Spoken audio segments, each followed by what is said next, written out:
Franck? Qu'est-ce qu'il dit, Franck? Putain, tu es prévoyant. Hein. On sait jamais où on va avec lui. Aïe, aïe, aïe. Ça va? Bon. Tranquille? Non.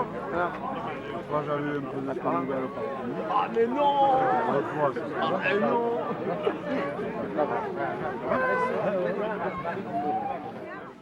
La gendarmerie va nous ouvrir le chemin. Mal. Non, je veux pas. Et on va tous se suivre tranquillement vers la gendarmerie. Allez, come on.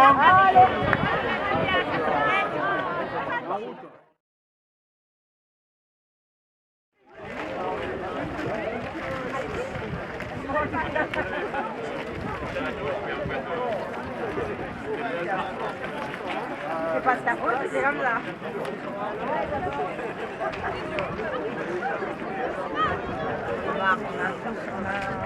Moi je dis, il y a des gens qui disent qu'il est très spécial,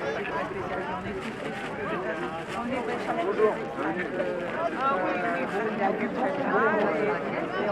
On évolue entre les deux, alors à des niveaux divers, hein. On est entre les deux. Bien le soleil, oui, ils sont là. C'est bien. Ouais, parce que je te montre ça, tu vois, parce que ça se dégage. Tiens, regarde. La relève pas, nous on est là. Pour l'honneur des travailleurs et tout un monde meilleur. Même si moi je relève pas, nous on est là. On est là. On est là. Même si moi je relève pas, nous on est là. Pour l'honneur des travailleurs et pour un monde meilleur. Même si Macron ne veut pas, nous on est là.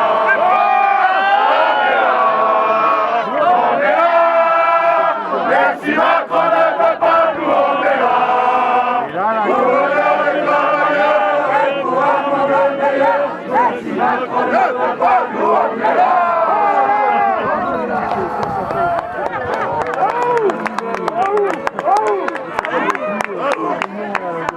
Ah, ça se voit que c'est dimanche, hein. Vous êtes fatigués.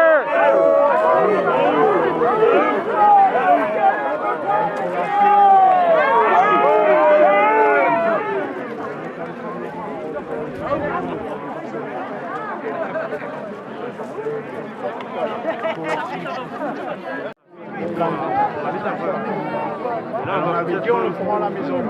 Oui. Et depuis, je sais pas, moi, j'ai pas eu le temps de. Moi, j'ai proposé on le fera à la maison.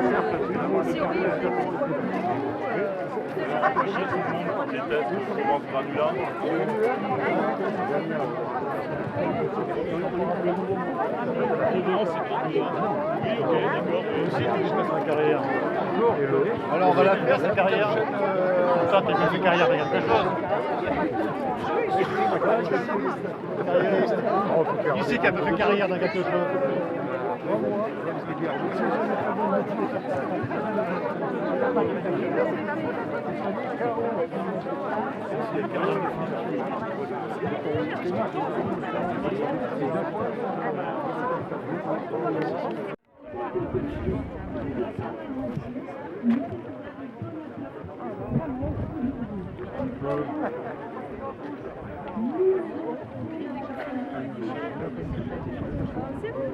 J'entends un peu là, si tu ne déranges pas.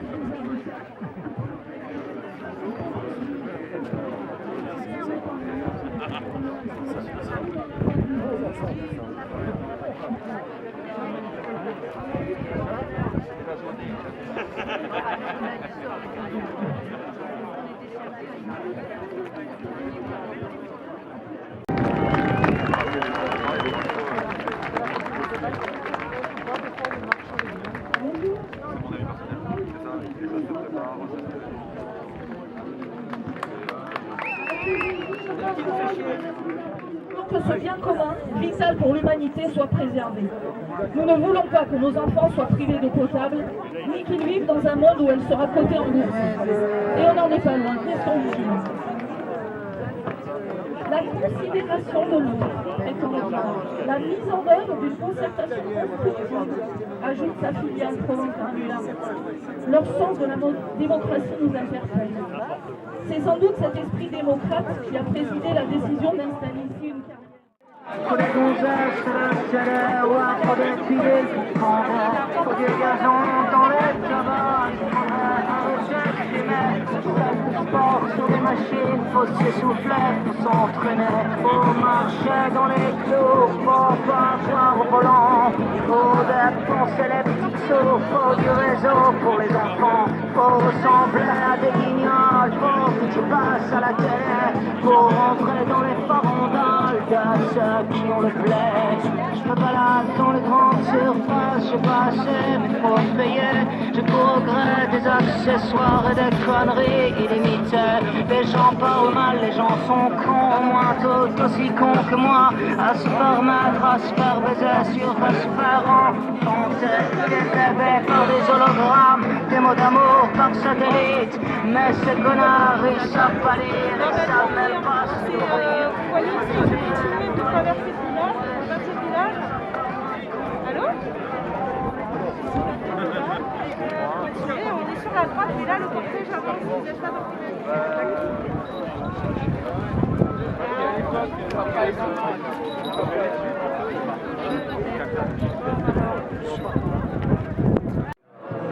Le collègue celui qui a le drapeau provençal et occidental. On avait fait des manifs. Lui, il est municipal, c'est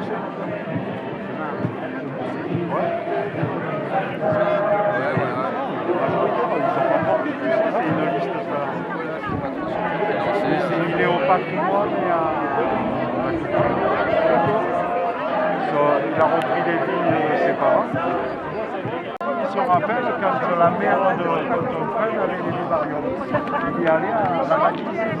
C'est celui qui était là vendredi avant quoi. Mais moi j'y allais. Celui qui était là. Le seul qui était là. Il faut prendre un sarment.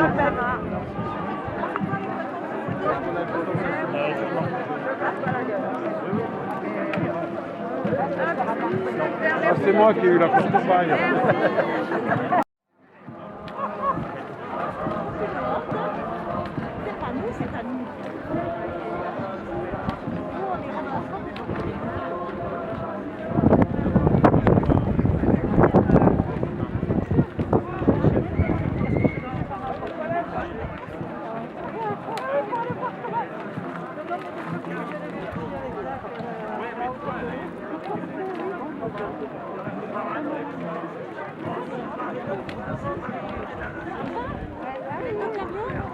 Avec une masque, le mec il était descendu avec une masque. Allez, ils arrivent.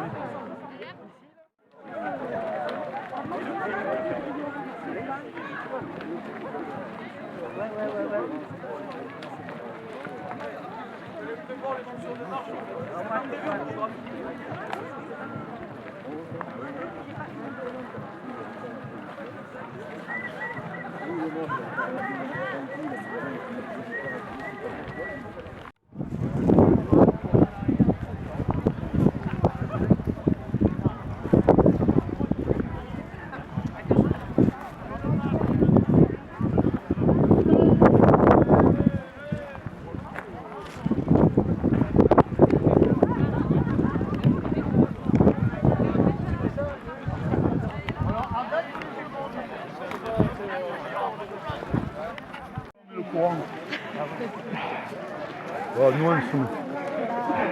Attends, mais on va le mettre après. Quand tout le monde se raconte. Qu'est-ce que tu comptes faire?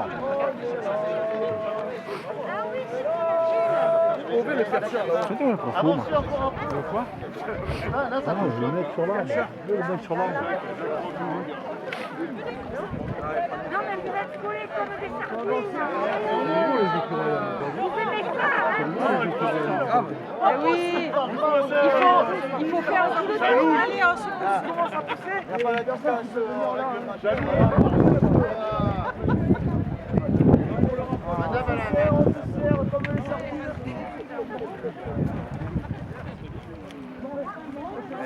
Ça ne fait pas, non?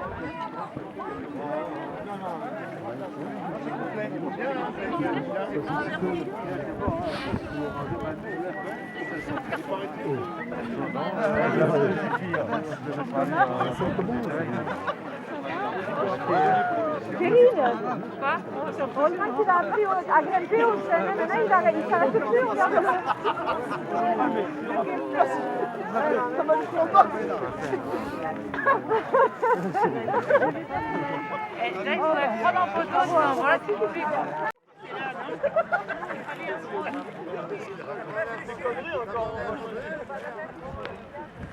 On est là, hein. Ils sont encore là, les gilets jaunes. Hein. On est là. Même si Macron ne veut pas, nous on est là. Pour revenir les travailleurs et pour un monde meilleur. Même si Macron ne veut pas, nous on est là. On est là. On est là. Même si Macron ne veut pas, nous on est là. Pour l'honneur des travailleurs et pour un monde meilleur. Même si Macron ne veut pas, nous on est là. On est là. On est là. Même si Macron ne veut pas, nous on est là. Pour l'honneur des travailleurs et pour un monde meilleur. Même si Macron ne veut pas, nous on est là.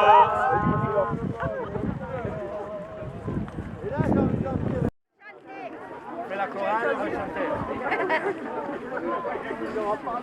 C'est moi le chef d'orchestre, il n'a pas aidé.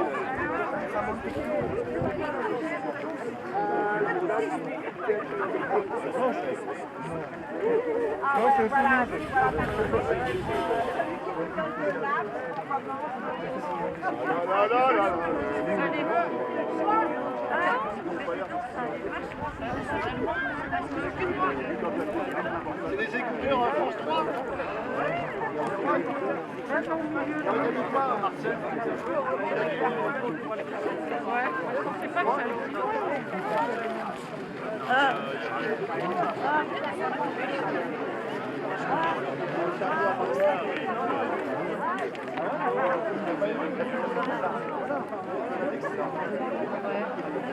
France 3, il fallait faire 3, c'est fini, faire 3.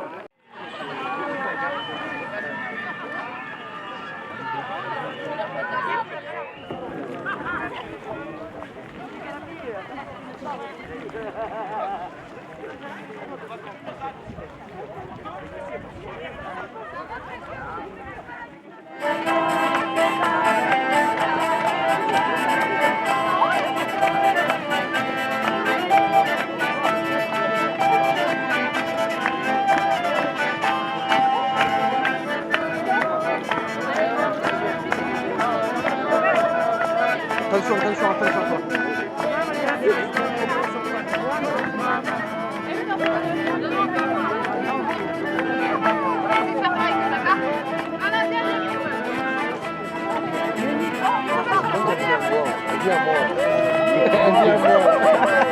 C'est ici, quoi.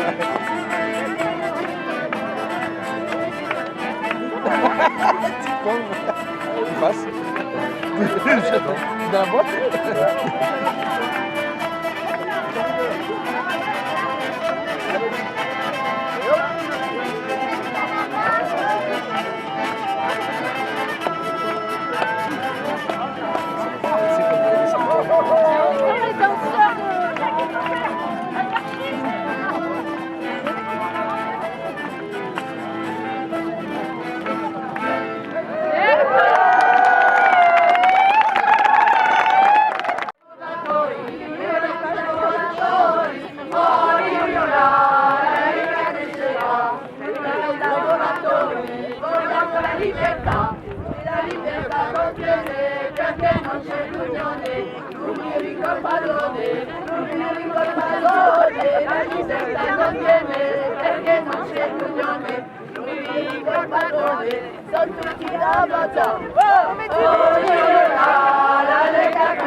Paura non abbiamo, abbiamo le lingue e ci difendiamo. Oh, io la Lega crescerà, i nostri lavoratori e i nostri lavoratori. Oh, io la Lega crescerà.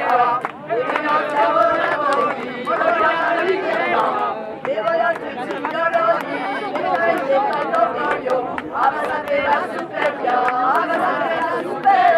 vogliono signoroni, che avete l'orgoglio, abbassate la superbia, e aprite il portafoglio, oh io la Lega crescerà, e i nostri lavoratori, oh io la Lega crescerà, e i nostri lavoratori, vogliamo la libertà, libertà, libertà. Donc vous avez la Sainte-Baume et là c'est un deuxième. Et là vous êtes en fait sur un devers, c'est-à-dire c'est sur la colline qui passe ici entre Mazog et Tourves qui est derrière de l'autre côté. Donc sur ce devers là, on se retrouve en fait si vous voulez avec les plaques qui se sont écartées et qui ont fait comme une éponge, qui ont fait un éventail. Donc juste au-dessus vous avez vraiment ce qu'on appelle des karsts, c'est-à-dire les fissures que vous avez un petit peu entreaperçues, qui sont beaucoup plus grandes et qui naturellement attiraient les chauves-souris et les habitats ici. Donc les chauves-souris sont des animaux migrateurs, de ce qu'on va expliquer. Donc ils partent de la mer, ils arrivent au Verdon, et un point d'étage, un point d'hivernage, c'est ici. Il y a plus de 13 espèces, y compris des espèces hyper protégées. L'avantage aussi de cette zone, c'est qu'elle ressemble à rien, mais à pas grand chose on va dire, mais l'avantage c'est que justement les voitures ne peuvent pas aller, c'est un endroit calme pour les animaux, aussi bien pour les biches que pour les sangliers et reproducteurs. On est ici dans le parc naturel. Mais, curiosité, vous êtes aussi là actuellement dans une zone CBZ2 explosif. Vous êtes dans la zone numéro 2 du site Titanobel qui se trouve à 500 mètres de là, au bord de la carrière. Donc le site Titanobel, lui, en fait, à la fin de l'exploitation de la bauxite, je vais revenir sur la bauxite après, à la fin de l'exploitation de la bauxite, ils ont dit, on cherche un coin où s'installer, où est-ce qu'on se met? Et ils vont fabriquer donc, ce qu'on appelle le nitrofuel, c'est du nitrate d'ammonium. Donc ce qui est exposé en Libye à 1600 tonnes, on est à peu près à 80 tonnes de produits finis, plus un stockage de produits pas encore faits. Donc voilà un certain produit qui est donc du nitrate, donc c'est de l'engrais en fait on va dire, à base d'aluminium, etc. Et en dessous de nous, il y a de l'eau. Donc on est déjà, rien que parce qu'on est dans une cuvette, à une zone où l'eau va venir stagner, et on a la Caramie, donc la rivière où quand l'eau va monter, va déborder au niveau des sources, la source du bas puis la source du haut, selon la hauteur de l'eau, et va arriver donc à alimenter le Caramie. C'est ce qui permet que la rivière soit toujours en eau en été. Et donc vous êtes dans cette zone-là et ils ont dit voilà, donc on va être tranquille, on va faire nos explosifs. Donc déjà on a un CBO2 ici. Ici donc dans la zone, dans cette zone-là, il est interdit de construire des bâtiments recevant du public. Il ne faut pas fumer je crois ici. Vous êtes normalement, la zone est déclarée par la préfecture susceptible de recevoir un paquet de mer de 50 millibars. C'est-à-dire vous prenez un studio avec 50 cm d'eau et vous le jetez dans la figure à une vitesse entre 70 et 300 mètres secondes. Voilà, c'est le danger de l'explosif. Juste à côté de ça, donc ils sont propriétaires des terrains pour éviter qu'il y ait des voisins qui viennent faire chier. Et qu'est-ce qu'ils ont dit? On fabrique des explosifs sur une carrière. Parce que pour le permis de construire, que ce soit construire un cabanon ou construire une carrière, c'est la même chose. Un truc de fou, mais c'est pas grave. Donc ils ont décidé, alors c'était parce que l'ancien maire, il pensait que comme la carrière de Mazog allait s'arrêter, ça allait donner du boulot pour les autres. Bon, pourquoi pas, ça sert à rien, allez qu'il fasse des cailloux. Mais il n'a pas pensé à ce truc-là. Alors, il faut savoir que donc, les galeries de bauxite, donc on est, comme je vous avais dit, dans une strate, compris entre deux couches, il y a une couche entre 5 et 10 mètres de bauxite qui a été exploitée par Aluminium Péchiné qui se trouve à Gardanne. Ça venait et donc ça partait jusqu'à Gardanne en train, en plein de choses, en wagonnet, etc. Et donc ils ont commencé par la partie la plus facile, c'est-à-dire juste derrière la carrière, c'est les entrées naturelles, c'est l'affleurement de la bauxite. Ils ont commencé par la première galerie, là où ils ont creusé un petit peu, voilà, et après ils sont partis sur la deuxième partie, Mazog-Aval, où là ils ont fait une grosse descente de riz, des engins de chantier, etc., etc. Et donc on se retrouve en fait avec une couche de roche au-dessus qui est d'abord très fine et de plus en plus profonde. Donc le risque d'effondrement est plus fort au début qu'à la se retrouve à une zone, la petite est à 40 mètres. Il compte exploiter environ 20 mètres. Donc il restera 10 mètres de plafond. Donc c'est le principe de la clé de voûte, vous enlevez de la pierre, et automatiquement la clé de voûte, elle s'éteint. Les vibrations et les pieds qui sont liés, et ben, on a des études qui disent que la carrière, il y a un risque d'effondrement généralisé. Mais pas que la carrière, c'est la carrière plus les alentours. On est parti sur une bande de 4 km de long. Les habitations, elles sont un petit peu plus loin, normalement protégées. Hein? Les habitations, pas vraiment, mais par contre, les panneaux solaires qui sont loin, parce que le sol va s'affaisser.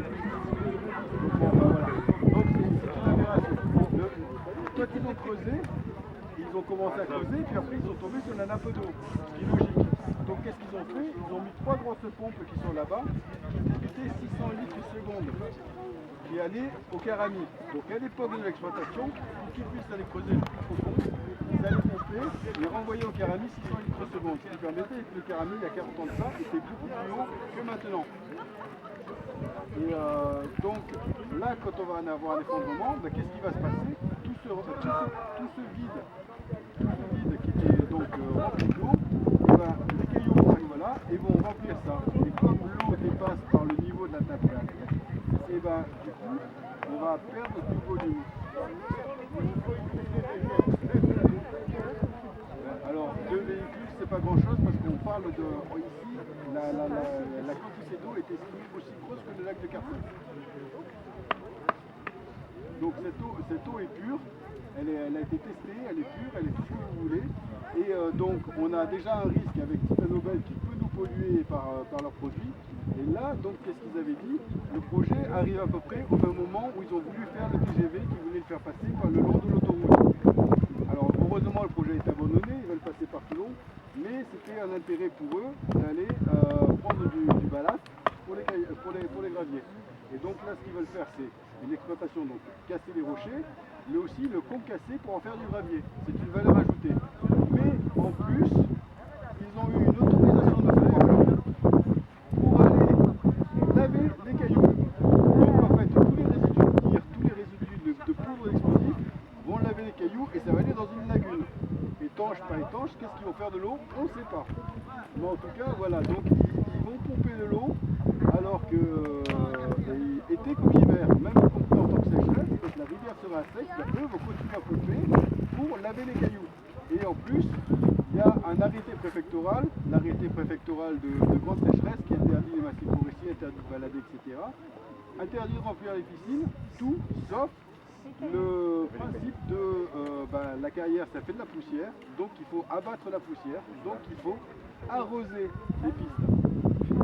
Donc même en plein été, même en pleine zone rouge, ils vont continuer à fourrer et ils vont arroser les pistes.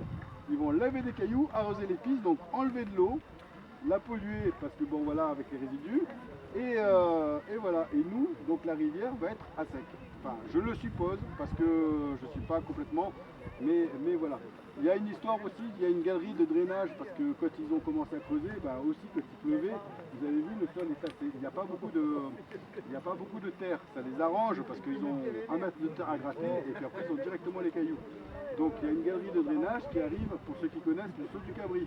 Oui. Le saut du Cabri n'est pas une vraie source, c'est la sortie du galerie de drainage.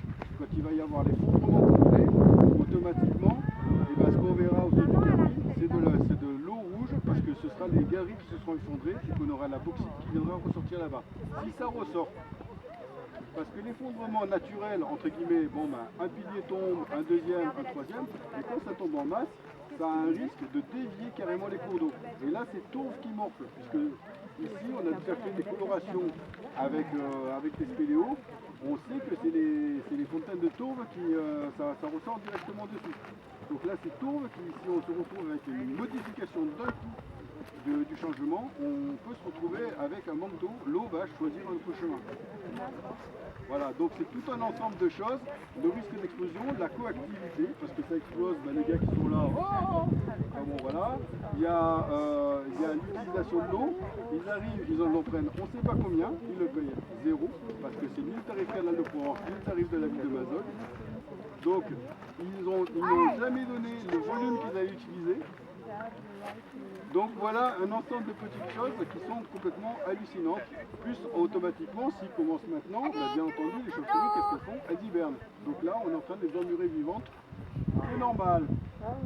Donc voilà. Il y a tout un ensemble de choses qui fait que le collectif, on n'est pas contre qu'il trouve un autre site, mais pas au-dessus de la nappe phréatique et pas à 500 mètres du Carami et pas à 500 mètres d'une zone explosive. C'est uniquement ça. C'est-à-dire qu'ils trouvent un autre endroit, il y en avait d'autres, mais ils n'ont sûrement pas dû acheter ou quoi que ce soit. Ils ont préféré celui-là et on se retrouve avec les services de l'État, etc. Mais ça, c'est pas mon domaine. Mais voilà, pour vous expliquer la partie technique, donc il y a tout ça.